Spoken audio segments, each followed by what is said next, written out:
ನಮಸ್ಕಾರ. ಮುಖವಾಡ ಮೀಡಿಯಾಗೆ ಸ್ವಾಗತ. ನಾನು ವಿ.ಕೆ. ನಾಯ್ಡು.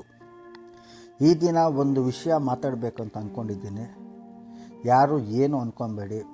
ನಾನು ಮನಸ್ಸಲ್ಲಿ ಅನಿಸಿದ್ದು ನಿಜ ಹೇಳಬೇಕು ಅನ್ನಿಸ್ತೈತೆ, ಅದಕ್ಕೆ ಹೇಳ್ತಾ ಇದ್ದೀನಿ. ನಮ್ಮ ಮುಖವಾಡ ಮೀಡಿಯಾದಲ್ಲಿ ಬರುವ ವಿಷಯಗಳ ಬಗ್ಗೆ ನಮ್ಮ ವ್ಯೂವರ್ಸು ನೀವು ಹೇಳುವ ವಿಷಯ ನಿಜ ಸರ್ ಅಂತ ಮೆಚ್ಚುಗೆ ವ್ಯಕ್ತಪಡಿಸಿದಾಗ ನನಗೆ ಆಗೋ ಸಂತೋಷನೇ ಬೇರೆ.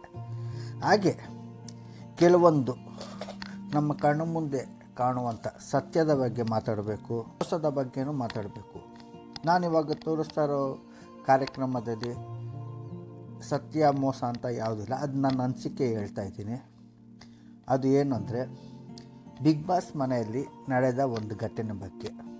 ಅದು ನನ್ನ ಅನಿಸಿಕೆ ಮಾತ್ರ ಆಗಿರ್ತದೆ. ಆ ಮನೆಗೆ ಒಬ್ಬ ಅತಿಥಿ ಬರ್ತಾರೆ, ಮಹರ್ಷಿಗಳು. ಅವರು ಎಲ್ಲರ ಜೀವನದಲ್ಲಿ ನಡೆದ ಮತ್ತು ನಡೆಯುವ ಬಗ್ಗೆ ಹೇಳ್ತಾರೆ. ಇವರು ಒಂದು ರೀತಿಯ ಕಾಲಜ್ಞಾನಿ ಥರ. ಆ ಮನೆಯಲ್ಲಿ ಕೆಲವು ಭವಿಷ್ಯನ ಹೇಳ್ತಾರೆ. ಅದನ್ನು ಕೇಳಿ ನನಗೆ ನಗು ಬಂತು. ನಾವು ಆ ಮನೆಯಲ್ಲಿ ಎಷ್ಟೋ ದಿವಸದಿಂದ ಅವ್ರನ್ನ ಎಲ್ಲ ರೀತಿ ನೋಡಿದ್ದೀವಿ. ಎಲ್ಲ ರೀತಿ ಬಟ್ಟೆ ಹಾಕ್ಕೊಂಡಿರೋದು ನೋಡಿದ್ದೀವಿ, ಕೆಲವೊಂದು ನಿಕ್ಕರ್ ಹಾಕ್ಕೊಂಡಿರೋದು ನೋಡಿದ್ವಿ, ಎಲ್ಲ ರೀತಿ ಅವ್ರನ್ನ ಡಿಸೈನಾಗಿ ನೋಡಿದ್ದೀವಿ.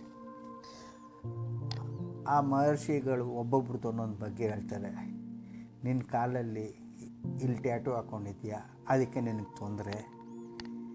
ನಿನಗೆ ಇನ್ನೊಂದು ಕಡೆ ಗಾಯ ಆಗಿದೆ ತಾನೇ ಅಂತ ಕೇಳ್ತಾರೆ.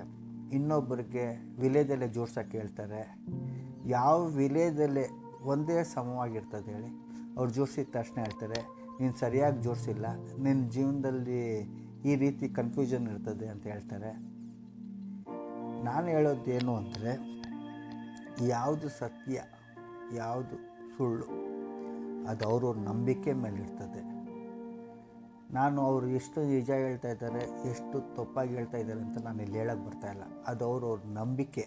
ನೀವು ಯಾವ ರೀತಿ ತಗೊಳ್ತೀರೋ ಅದು ನಿಮ್ಮ ಮೇಲೆ ಬಿಟ್ಟಿರೋದು. ಇವರು ಇವಾಗ ಏನಕ್ಕೆ ಬಿಗ್ ಬಾಸ್ ಮನೆಗೆ ಬಂದಿದ್ದಾರೆ ಅಂದರೆ, ಒಂದು ಚಾನಲಲ್ಲಿ ಇನ್ಮೇಲೆ ಅವ್ರದ್ದು ಶೋ ಸ್ಟಾರ್ಟ್ ಆಗುತ್ತೆ. ಆ ಶೋ ಸ್ಟಾರ್ಟ್ ಆಗೋದ್ರಿಂದ ಅವ್ರನ್ನ ಈ ಥರ ಕರೆಸಿದ್ದಾರೆ ಈ ಮನೆಗೆ. ಏನಕ್ಕೆ ಅಂದರೆ, ಈ ಬಿಗ್ ಬಾಸ್ ಶೋನ ಕರ್ನಾಟಕ ಅಲ್ಲ, ಪ್ರಪಂಚದ ಎಲ್ಲ ಕಡೆ ತುಂಬ ಜನ, ಕೋಟ್ಯಾಂತರ ಜನ ಈ ಕಾರ್ಯಕ್ರಮನ ನೋಡ್ತಾ ಇದ್ದಾರೆ.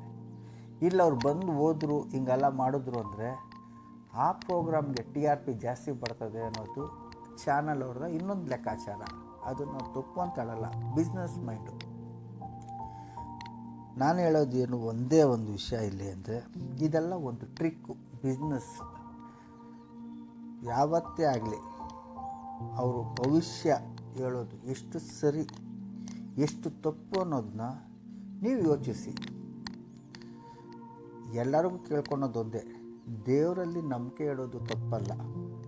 ಆದರೆ ಸಾಮಾನ್ಯವಾಗಿರೋ ಮನುಷ್ಯರನ್ನೇ ದೇವ್ರನ್ನ ಮಾಡೋದು ತುಂಬ ತಪ್ಪು. ಅದನ್ನು ಒಂದಕ್ಕೆ ಎರಡು ಸತಿ ಯೋಚನೆ ಮಾಡಿ. ಇದು ನಾನು ಹೇಳಬೇಕು ಅಂತ ಅಂದ್ಕೊಂಡೆ, ಹೇಳಿದ್ದೀನಿ. ನಮ್ಮ ಸುತ್ತಲೂ ನಾನು ಇವ್ರ ಬಗ್ಗೆ ಹೇಳ್ತಾ ಇಲ್ಲ, ದಯವಿಟ್ಟು ತಪ್ಪಾಗಿ ಅರ್ಥ ಮಾಡ್ಕೊಂಬಿಡಿ. ಎಷ್ಟೋ ಜನ ನಮ್ಮ ಮಧ್ಯೆ ಮುಖವಾಡ ಹಾಕ್ಕೊಂಡು ಜೀವಿಸ್ತಾ ಇದ್ದಾರೆ, ನಮಗೆ ಯಾಮಾರಿಸ್ತಾ ಇದ್ದಾರೆ. ಈಗಲಾದರೂ ನಾವೆಲ್ಲರೂ ಹುಷಾರಾಗಿರೋಣ. ಯಾವುದು ಸರಿ ಯಾವುದು ತಪ್ಪು ಯಾರೇ ಮಾತಾಡಿದ್ರೇನೋ ಅದ್ರ ಬಗ್ಗೆ ಒಂದು ಕ್ಷಣ ಯೋಚನೆ ಮಾಡೋಣ. ಅವಾಗೆಲ್ಲರಿಗೂ ಒಳ್ಳೆಯದಾಗತ್ತೆ. ಇದೇ ನಾನು ನಿಮಗೆ ಹೇಳಬೇಕು ಅಂತ ಇರೋದು. ನಾನು ಹೇಳಿರೋದ್ರಲ್ಲಿ ಯಾರಿಗಾದರೂ ಬೇಜಾರಾಗಿದ್ದರೆ ದಯವಿಟ್ಟು ನನ್ನ ಕ್ಷಮಿಸಿ. ನನಗೆ ಆ ಕಾರ್ಯಕ್ರಮ ನೋಡಿದಾಗ ಇದ್ರ ಬಗ್ಗೆ ಮಾತಾಡಬೇಕು, ಇದ್ರ ಬಗ್ಗೆ ವಿಡಿಯೋ ಮಾಡಬೇಕು ಅಂತ ಅನ್ನಿಸ್ತು. ಅವರು ನಿಜವಾಗ್ಲೂ ಮಹಾಪುರುಷರು ಏನೋ ನನಗೊಂದು ಗೊತ್ತಿಲ್ಲ. ಅಲ್ಲಿ ನಡೆದ ಘಟನೆ ನೋಡಿ ನನಗೆ ಕೆಲವೊಂದು ಹೇಳಬೇಕು ಅನ್ನಿಸ್ತು. ಅದನ್ನು ನಾನು ಹೇಳ್ತಾ ಇದ್ದೀನಿ.